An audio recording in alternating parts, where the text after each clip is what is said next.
करतो आपले विचार व्यक्त करण्यासाठी.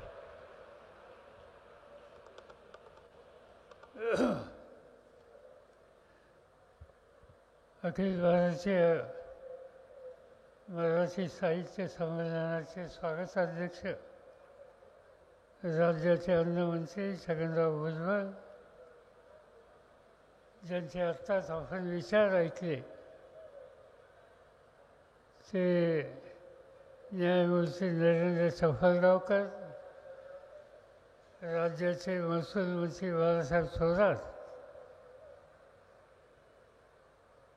महामंडळाचे अध्यक्ष कौतिकराव धाले पाटील,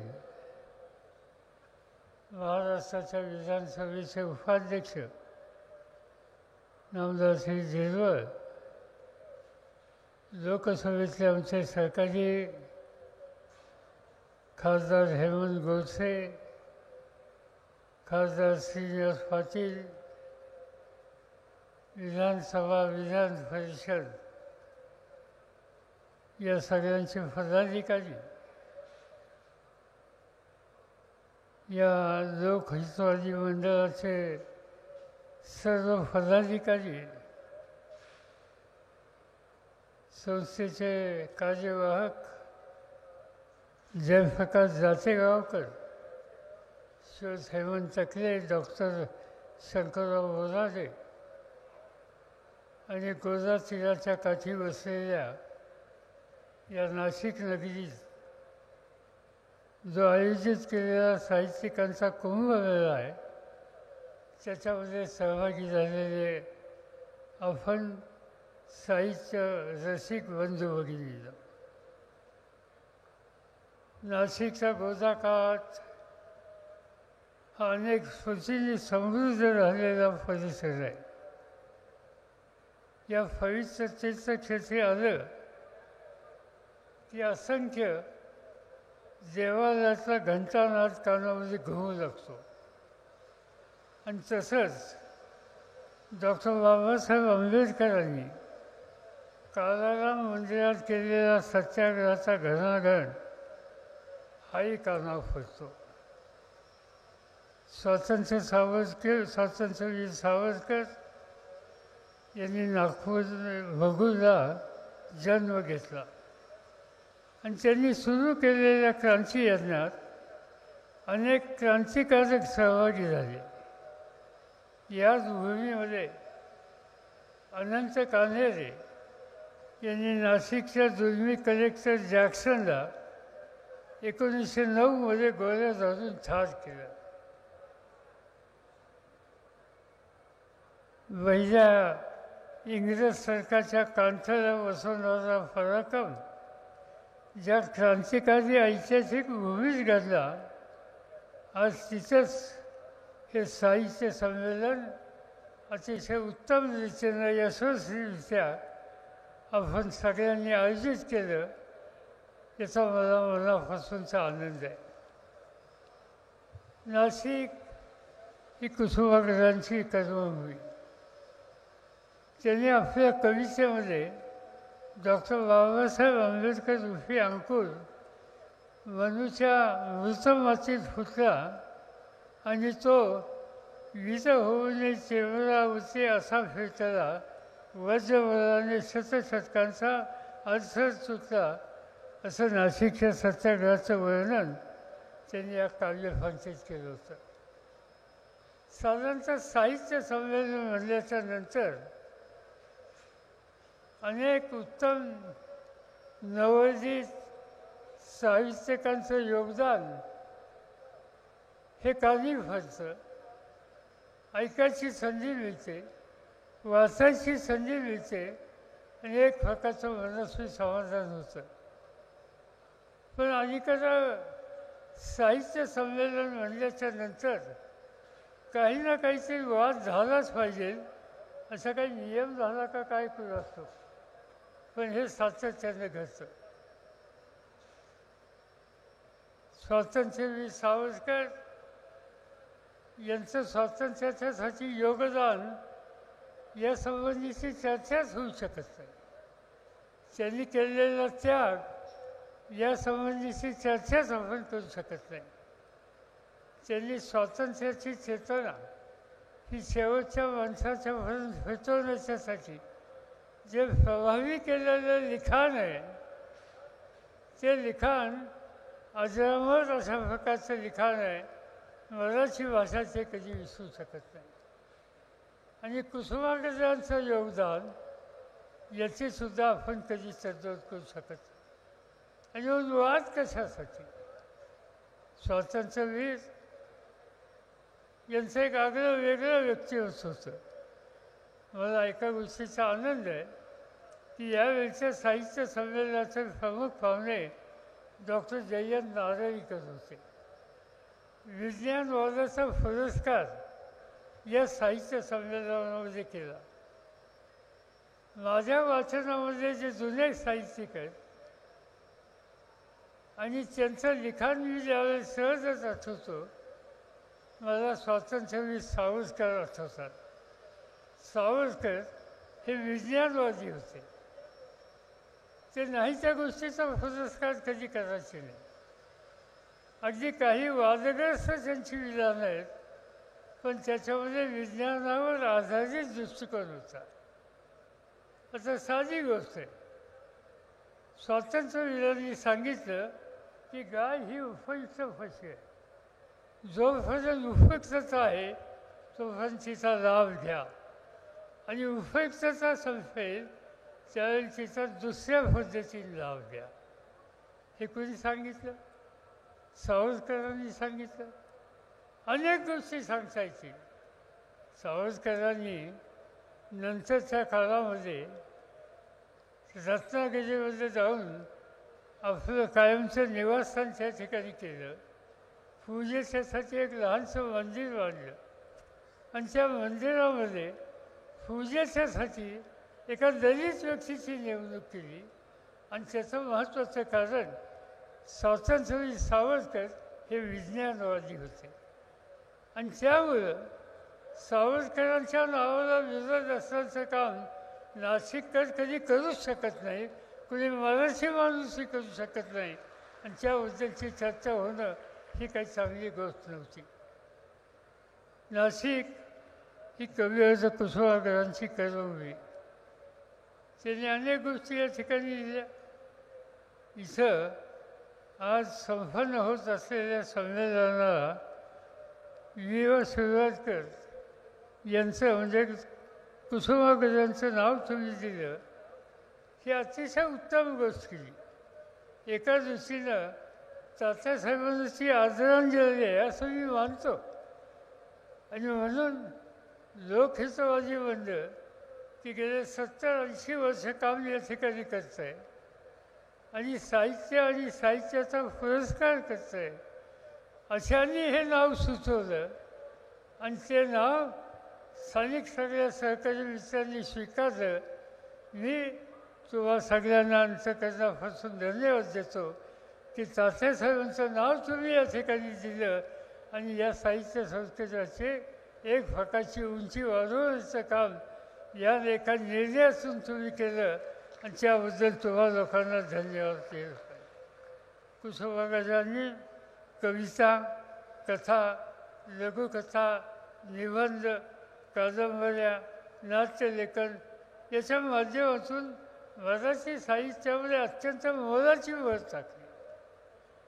त्यांच्या योगदानाची दखल घेऊन भारत सरकारनं त्यांना ज्ञानपीठ पुरस्कार देऊन सन्मानित केलं.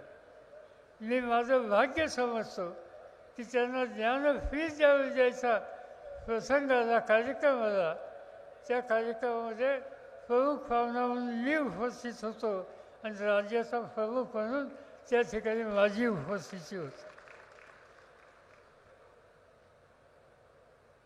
कविवर्य कुसुमाग्रज हे कधी मराठी भाषेचं रंग विसरले नाहीत. त्यांनी आपल्या लेखनातून मराठी भाषेच्या संवर्धनाचा सातत्यानं पुरस्कार केला. मराठी माती पुरुषार्थाची, पराक्रमाची जागृत भाषा असल्याने तिला लढाची लावण्याचा उद्रेक त्यांनी आपल्या काव्यातून केला. माझ्या मराठी मातीचा लावा ललाचा सुटेला, हिच्या संघानं जागल्या जऱ्या खोऱ्यातल्या शिळा.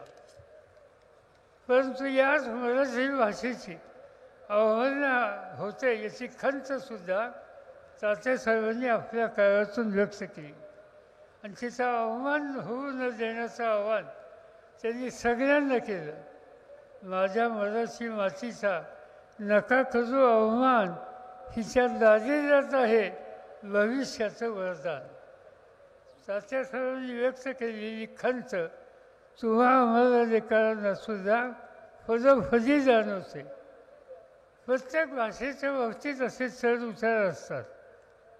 कोणत्याही भाषेचा उगम, विकास, प्रसार आणि समृद्धी ही संस्कृती आणि सभ्यतेच्या विकासाच्या बरोबर होत असते.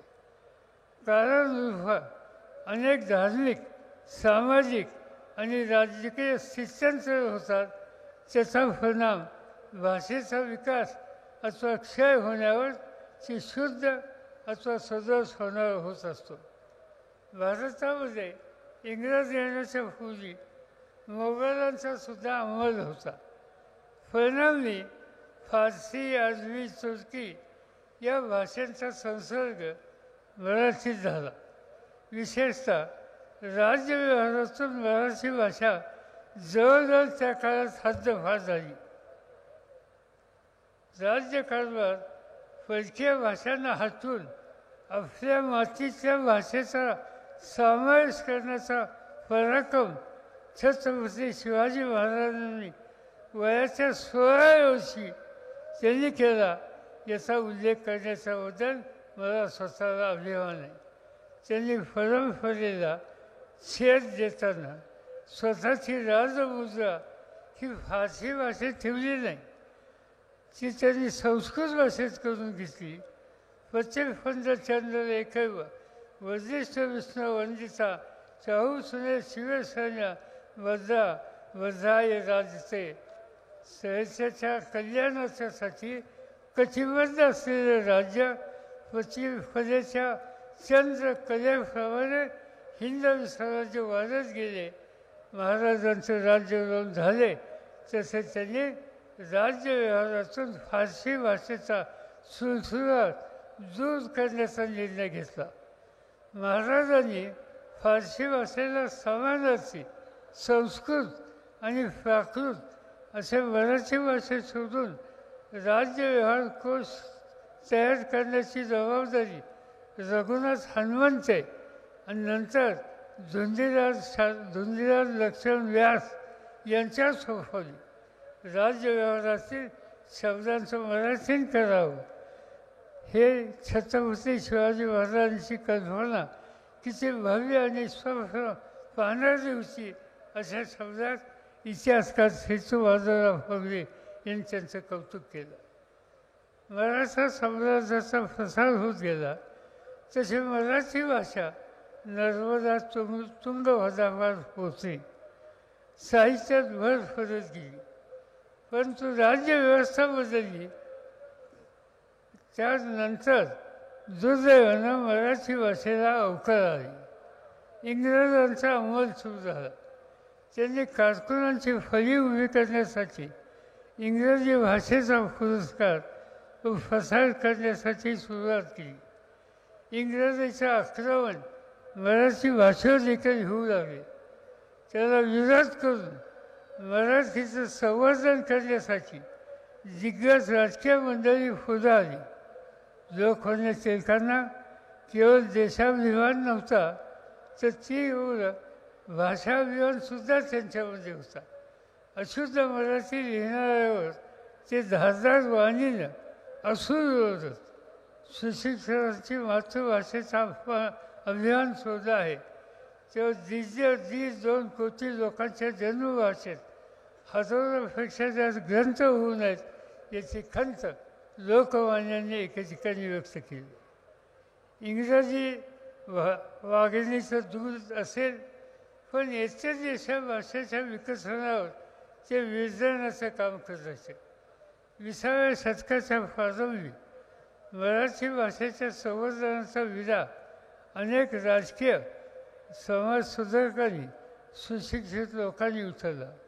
महात्मा ज्योतिराव फुले, सावित्रीबाई फुले, महादेव दानवे, गोखले, आगरकर, डॉक्टर बाबासाहेब आंबेडकर, वीजा सावरकर, किती नावं घ्यावीत की ज्यांनी राजकीय आणि सामाजिक कार्याबरोबर मराठी साहित्याची सेवा केली. मराठी भाषेच्या संवर्धनाची चळवळ असते. अनेक सुशिक्षितांच्यामध्ये ज्ञानकोशकार श्रीधर व्यंकट केतकरांचं नाव प्रामुख्यानं घ्यावं लागलं. छत्रपती शिवाजी महाराजांनी राज्य व्यवहार कोशाचा घालून दिलेला आदर्श त्यांनी अंगीकारला.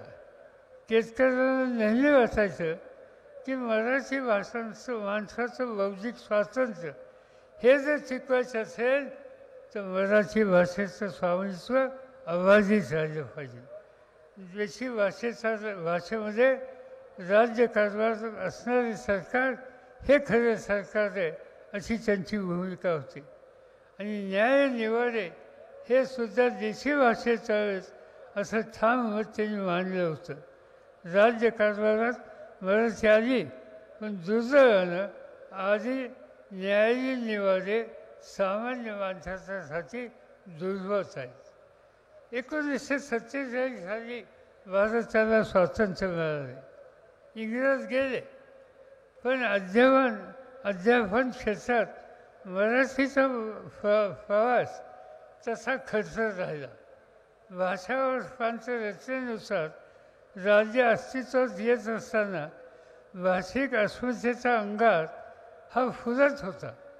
भाषावर राज्य निर्मितीच्या नंतर राज्य अंतर्गत भाषेचे अभिवृद्धी होणं अपेक्षित होते पण तसं वेगानं घडलं नाही. पदवी परीक्षेला मराठी विषय पहिल्यांदा 1921 साली आला आणि आपल्याला आश्चर्य होते की मुंबई विद्यापीठामध्ये मराठी विभाग स्वातंत्र्याच्या नंतर 22 वर्षांनी म्हणजे 1969-70 यामध्ये सुरू झाला. मराठी भाषेच्या संवर्धनासाठी स्वर्गीय यशवंतराव चव्हाण यांनी अतिशय कष्ट घेतले. या प्रसंगी त्यांच्याबद्दलची कृतज्ञता व्यक्त करणं मला योग्य वाटतं. ते स्वतः एक उत्तम लेखक होते पण साहित्य वाचनात आज त्यांची बराबरी राजकारणाऱ्या लोकांच्यात क्वचितच बघायला मिळते. मराठी भाषेचा विकास केवळ साहित्यिक अंगाने होऊ नये तर मराठी भाषेच्या माध्यमातून वैज्ञानिक आविष्कार घडावेत अशी फौर्ती यशवंतराव चव्हाणांची होती. त्यांनी राज्यामध्ये स्वतंत्र भाषा संचालनालय स्थापन केले. शासन व्यवहार कोश निर्माण करण्यास पुढाकार घेतला ज्याचा उल्लेख आत्ताच या ठिकाणी न्यायमूर्तींनी केला. त्यांच्या कारकिर्दीमध्ये राज्यात महाराष्ट्र राज्य साहित्य संस्कृती मंडळ, मराठी विश्वकोश मंडळ हे स्थापन झालं. वाजवी किमतीमध्ये ग्रंथ प्रकाशित करण्याचं कामसुद्धा हातामध्ये घेतलं. विद्यापीठ ग्रंथ निर्मिती मंडळानं पदवी आणि पदव्युत्तर अभ्यासक्रमातली पुस्तकांची निर्मिती करण्यात अतिशय मोलाचं काम केलं. तथकथित लक्ष्मणशास्त्री जोशी यांनी मराठी विश्वकोश निर्मितीचं शिवधनुष्य उचललं. या सर्व प्रयत्नाबरोबर कोश निर्मितीमध्ये महाराष्ट्र राज्य तुलनेनं इतरांच्यापेक्षा अग्रेसर राहिले. यशवंतराव चव्हाणांच्या कालखंडामध्ये हे जोमानं चालणारे प्रयत्न नंतरच्या काळात थंड झाले. ग्रंथ निर्मिती मंडळ आता बंद पडले. मराठी भाषेच्या संवर्धनासाठी राजकीय इच्छाशक्ती आम्हा लोकांच्यात आहे की नाही याची चर्चा होऊ लागली. राज्य मराठी भाषिकांचं राज्य म्हणून निर्माण झाले. त्या राज्यात मराठी भाषेचे नेमके काय झाले, आपण आपल्या भाषेच्या जतनासाठी संवर्धनासाठी इतक्या वर्षात काय केले, आज मराठी भाषा नेमकी कुठं आहे याचा लेखाजोखा मांडला जावा आणि मराठी भाषेच्या सर्वांगीण विकासासाठी आणखीन काहीतरी राज्य सरकारनं कार्यक्रम हाती घेतला पाहिजे या मताची मी सहमत आहे. या संमेलनाला येण्याच्या पूर्वी मी राज्याचे मुख्य सचिव जे आहेत, जे आता मुख्यमंत्र्यांचे सल्लागार आहेत, त्यांचं नाव सीताराम कुंटे, आणि वरिष्ठ अधिकाऱ्यांना बोलवलं आणि त्यांना सांगितलं की संमेलन संपल्याच्या नंतर साहित्य मंडळाच्या प्रमुखांना घेऊन, मंडळाच्या काही प्रमुखांना घेऊन या प्रश्नाच्यासाठी राज्याच्या प्रमुखांच्या सह आपण बसून सविस्तर चर्चा करूया. जिथं कमतरता आहे ती दूर करूया, जिथं दुरुस्ती करायची आहे ती दुरुस्त करूया. या संबंधीची चर्चा अशा संमेलनात होणार नाही याची खबरदारी राज्यकर्त्या म्हणून आपण घेऊ, आणि हे आपली नैतिक कर्तव्य आहे. आणि मी तुम्हाला खात्री देऊ इच्छितो की कौतुका, यानंतर आम्ही तुम्हा सगळ्यांच्या सह या प्रश्नाच्यासाठी बसणार आहोत आणि याचा मार्ग काढू. आणि हे तुमच्या मनातलं दुःख आहे हे दूर करण्याच्यासाठी जे काही करावं लागेल ते केलं जाईल, हा विश्वास या ठिकाणी मी देतो.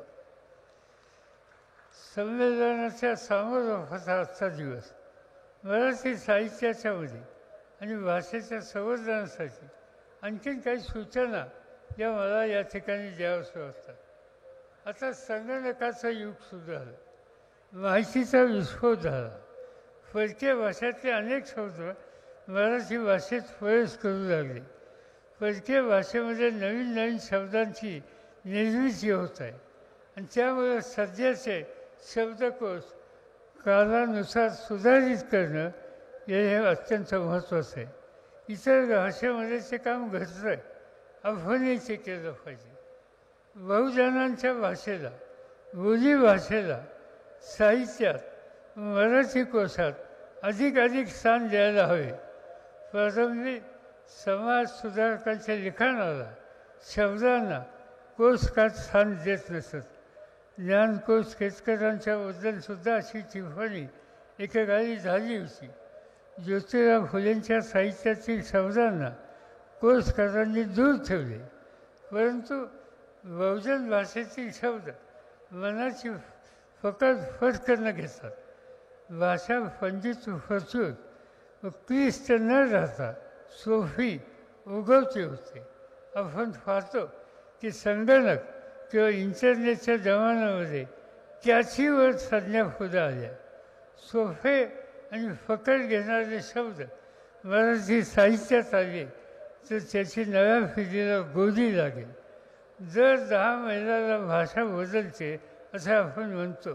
थोडक्यात प्रत्येक भागाची एक वेगळी भाषा शैली आहे आणि मला वाटतं की आपण त्या प्रमाणात भाषेबद्दलचा दुराग्रह सोडून या सर्व इतर शैली शब्दांना स्थान दिलं पाहिजे. मराठी भाषा स्थानिक बोलीभाषेत समावेश झाली तर ती अधिक समृद्ध होईल असं माझं पक्का मत आहे. पाठ्यपुस्तकांच्या रचनेत आधुनिकता आणता येईल का याकडे सुद्धा लक्ष द्यायची गरज आहे व आधुनिकता आणण्यासाठी सातत्यानं काम करण्याची आवश्यकता आहे. नाहीतर माहितीच्या जगात मराठी कदाचित मागं पडेल. त्याबरोबर पदवी आणि पदवीच्या लिखाणामध्ये मराठी भाषा कमी होत चालली. यशवंतराव चव्हाणांना मराठी भाषेची वैज्ञानिक प्रांतात वृद्धी हवी अशी कळकळ होती. 10वीपर्यंत विज्ञानात मराठी भाषा, परंतु पदवी आणि नंतरच्या अध्यापनात मराठी दिसत नाही. मराठी भाषेची पिछेहाट होण्यामध्ये हे कदाचित कारण असेल.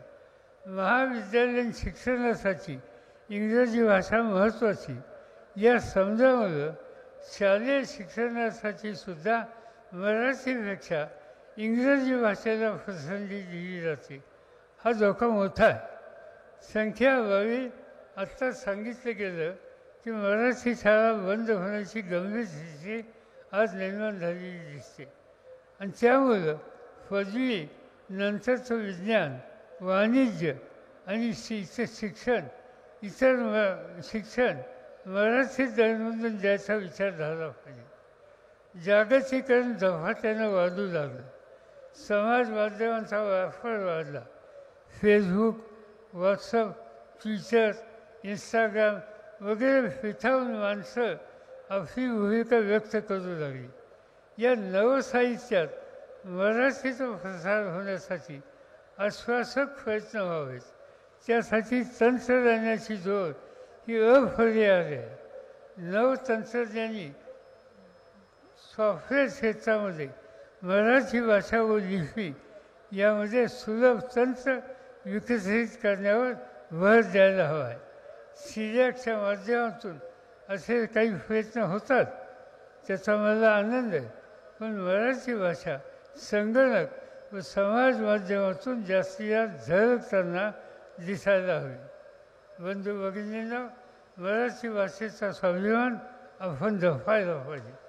भाषा संपली तर आपली अस्मिता संपली.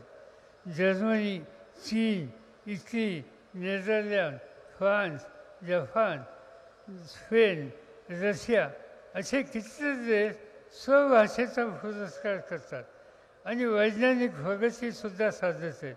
मराठी भाषा ही मराठी माणसाच्या स्वाभिमानाचं प्रतीक आहे. नाही पसरलेला कर, कधी मागायला जाणं, स्वर्ण सिंहासनाला फुले, कधी लवली ना माल, असं कवी कुसुमाग्रजांनी म्हणले. असा स्वाभिमानाचा वारसा सांगणाऱ्या या मराठी भाषेला पुन्हा एकदा वैभव प्राप्त करून देण्यासाठी साहित्यिकांनी झटत राहावं.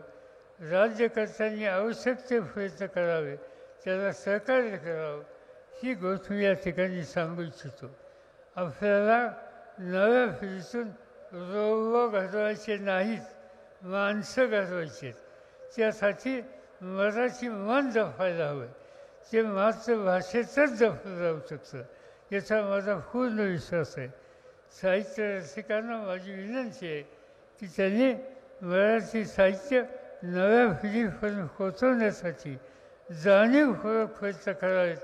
संविधानाच्या समारोप प्रसंगी नाशिकच्या गोदाकाठी हा साहित्य कुंभमेळा यशस्वीतीने आयोजित करणारे लोकहानी मंडळ, संविधानाचे अध्यक्ष तसेच सहभागी झालेले सगळे साहित्यिक आणि साहित्यप्रेमी या सगळ्यांचं मी मनापासून अभिनंदन करतो आणि माझे 2 शब्द या ठिकाणी थांबवतो.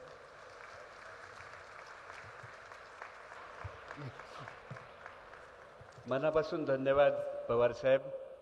या मराठी भाषेच्या समृद्धीसाठी आई भवानीचा गजर म्हणजे